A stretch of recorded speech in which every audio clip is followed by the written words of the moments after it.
Hey buddies, welcome back to another video, and today I want to talk about Dead by Daylight and Texas Chainsaw Massacre. If the birds will allow me, of course. Yeah, I've wanted to play Dead by Daylight. I've gotten back into it, kind of. In between trying to making all the Texas videos and just enjoying Texas. I've gone back and I have played DVD and the new chapter with Alien. And it's kind of the reason why I wanted to talk about this today, because of how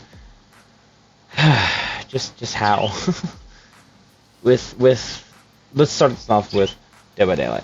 Dead by Daylight is a asymmetrical horror game just like Texas. It is a 1v4 though. You have one soul power roll and 4 of the other ones you need to kill. With Dead by Daylight you have 4 franchises like Halloween, Nightmare on Elm Street, birds that won't shut up. Yeah, stuff like that. The original. Don't throw your ass at me. Swear to God, these birds when I'm doing this.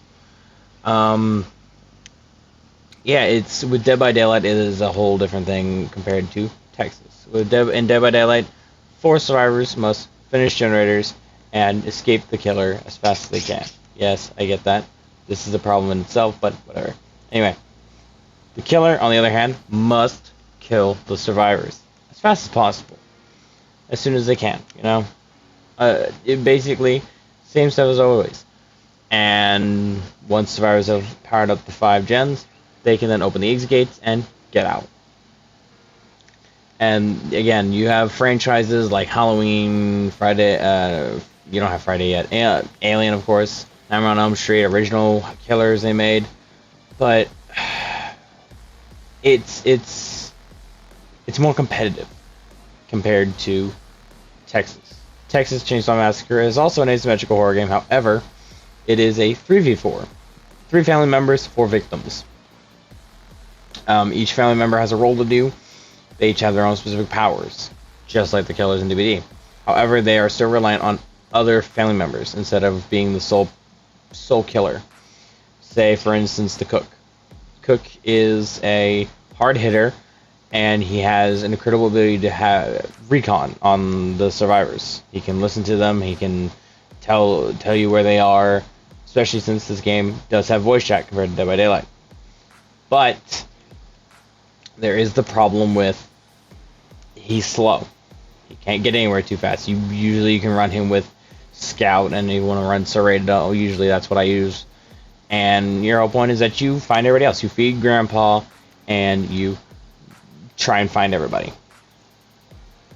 How do you make up for this? Well, Hitchy, or Hitchhiker otherwise, and Sissy they're some of the fastest characters. They can sprint around and find them, get the little crooks and A's. You can't. And if you really want fast, technically Bubba's one of the fastest, especially if he's revving his chainsaw and he's got Scout. Fastest ever wins. Faster than ever was. Faster ever is. Faster ever will be. And stuff like that. The whole point is, they each have their own weaknesses.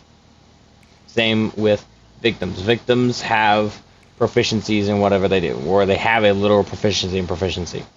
For example, Leland is a victim that his whole main point is that he is the hero of the story. He will save people when he needs. He will be loud compared to everybody else. Connie has the ability to instantly pick locks whenever she likes, practically. But the survivors in Dead by Daylight, they're just skins, but they have perks, so you can tell it, and each cosmetic you can basically tell who's who and what. In this game, there's a little bit of looping. I will give them that, and it's a little weak, but it makes it interesting because only 2 family members can get around it, can actually do anything to follow after them. Bubba can destroy the little holes, like the one that Cook can close, as well as Johnny. The little gaps in the wall, only Hitchhiker and Sissy can climb through, stuff like that. And another major fact is that in Dead by Daylight, again, all you have to do is pop 5 gens and exit the game.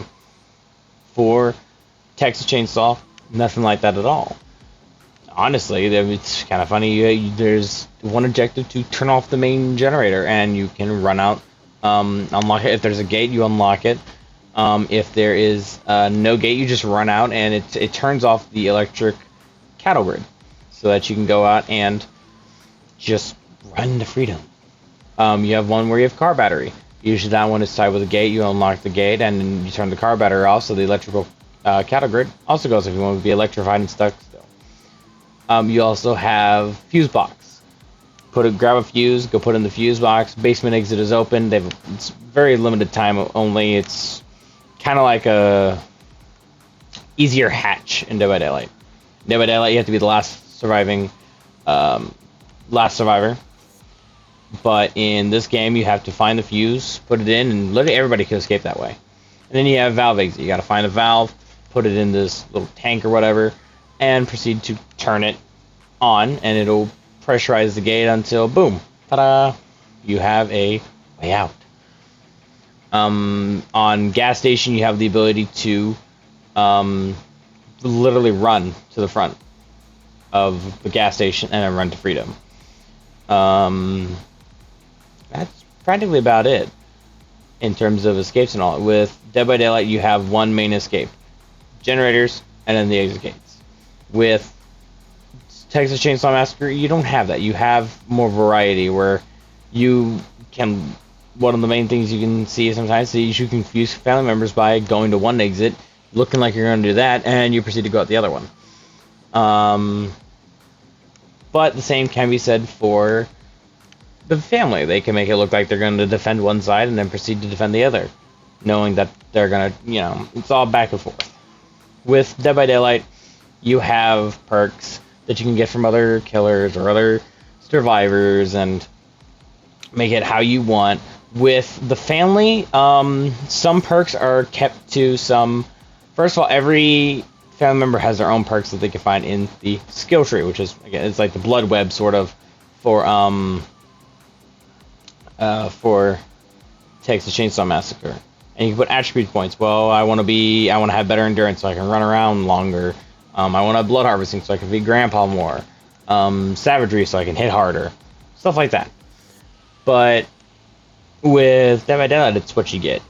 You can update maybe your speed with a perk or two, which you can do in this game, but that's if it's in the skill tree. Some perks are randomized, so you don't know what you're going to get, and you can just keep respecting your tree till you get them. Yeah. This game, it's more based on a variety, sort of. You can sometimes get one thing and not the next. Each family member can be played to their strengths, or you can buff up their weaknesses and make them an overall sort of killer. Say, for instance, you do Hitchhiker. You can buff up his savagery and make him hit harder. So while he's in chase, buff up maybe his savagery and his endurance, and he can run around longer, hit harder. His traps are place him where you need him. Or you could lean into his blood harvesting and his endurance. Make sure that he's getting little hits in. He's harvesting a bunch of blood so he can feed Grandpa, because that's one of the things I personally think Hitchhiker should focus on, is getting blood to Grandpa. Bubba, I have his endurance and savagery. He's the heaviest hitter of the whole family. Might as well lean into it.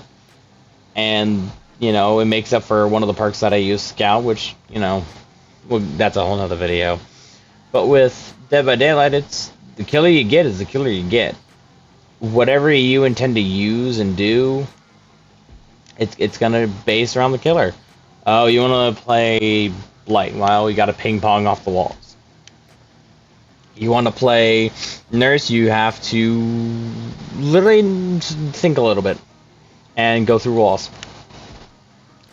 For Michael, you have to stalk. Yeah, Ghosty, same way, but you can lean, and it's a bunch of mechanics. And then with Dead by Daylight, it's less of a horror game, if you get it.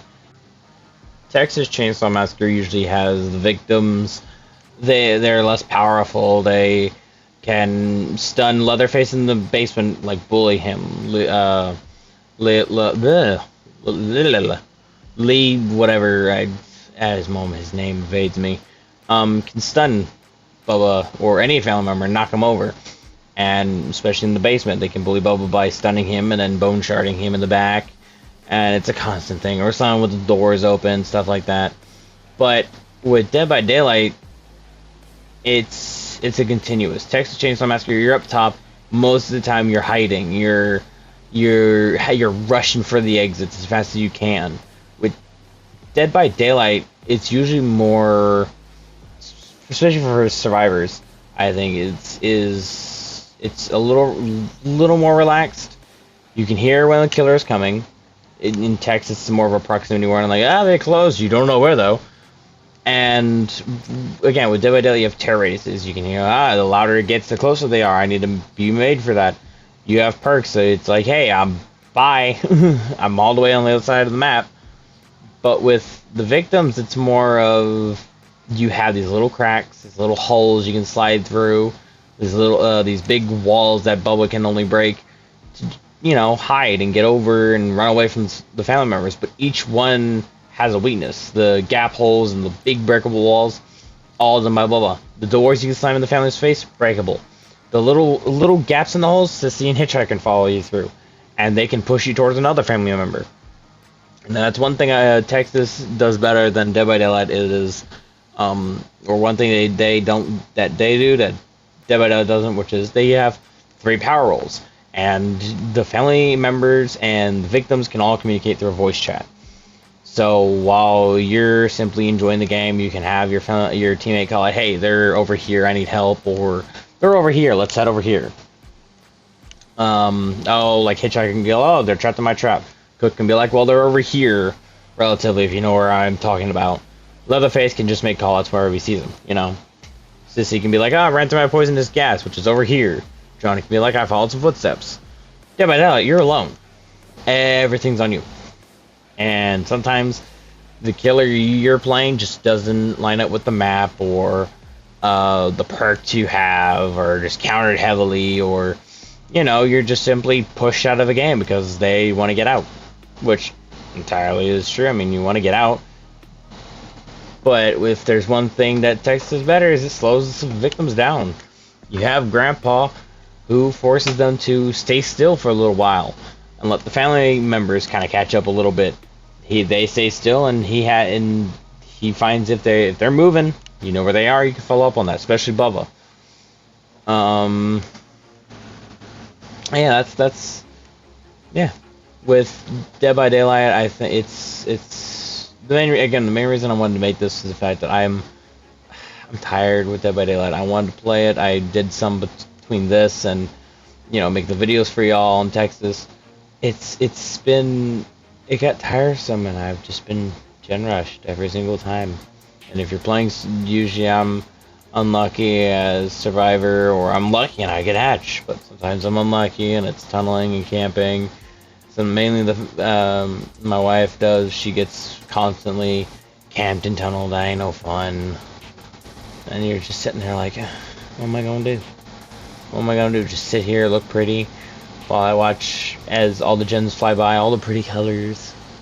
In Texas, you don't notice it's gonna happen. Usually, I mean, the game can fly by quite fast sometimes, but as I've seen it, it's gone much slower sometimes, or they don't last as long as Dead by Daylight, but they feel slower. You can usually find the victims pretty quickly, or the victims make themselves easily found, or they're opening an exit, you know what to do to shut it down, or they're just in time. Like, there's an achievement for if you simply just kill somebody right outside on the road, right after they've turned off the generator and they're right past the cattle grid, you kill them as they're on the road, you stop them just in time. You stopped him just in time. Dead by Daylight, there is no chance of that sometimes. Sometimes you just stand there and you're like, no, that was fun. Anyway, and then the survivors proceeding to teabag and all that at the gates instead of just leaving. Sometimes you do get that they're here though. If you're ever gonna try Texas, be warned, you do get those people that kind of just stand by the road, and if Grandpa's going off, they will teabag to show you, hey, we're here, we escaped. At the moment, Texas has a lot of less things because it is new. Again, only 5 family members, already coming out of 1. There is only 3 maps, though they're all done at different times of the day, so you can say 3 maps, 3 per each. If you want to go by times of day, you can go 9 in total. And everything's randomized, most of the stuff's randomized usually. All the exits are where they're supposed to be. Usually for, say, Valve exit, you gotta be like, well, it could be over here, it could be over here. Say, this one's, car battery's always gonna be in the back in family house. But the generator could be closer to the car battery or closer to the front. Fuse box should be up top at all, or it could be, in one of the 3 rooms. And you don't know which one until you go up there and look. Either as victim or family member, and you have your family focus. I just want to say overall, with Texas Chainsaw Massacre is a more casual experience compared to Dead by Daylight. Dead by Daylight, you are more stressed when you play it, either as killer or survivor. I think killer's more stressful because you're one person having to do everything. Survivors, you have teammates that could help you do something like that, relieve a little bit of pressure. Killer, it's all on you. Texas kind of relieves that. With victims, you can have one of the survivors stunned while the other one's chasing you, so you can get away, or, as a family member, you're like, well, I can't get around this, but you can, or you can be on the other side and waiting, and you can alleviate some of the pain. And you can make sure that nobody's getting out. So, yeah, I'm tired. I'm gonna wrap this all up and go to bed. I hope eventually I can get more DVD videos out to y'all, but I'm just, at the moment, I kind of need a break, so it's just gonna be Texas again for a little while. Yeah. So I will catch y'all later. If you enjoyed, please like, comment, share, tell me what else you like to see. I'm gonna finish up on those. I'm gonna hopefully get those how-to videos out soon about Cook and Hitchy and all that, of course. But yeah, we'll get there. It's been a night with these survivors and all. So catch y'all later then. Subscribe to the bell notification. I'll catch y'all later. I'm sorry, I don't know why I started leaving and proceeded not remember how to do this. Peace.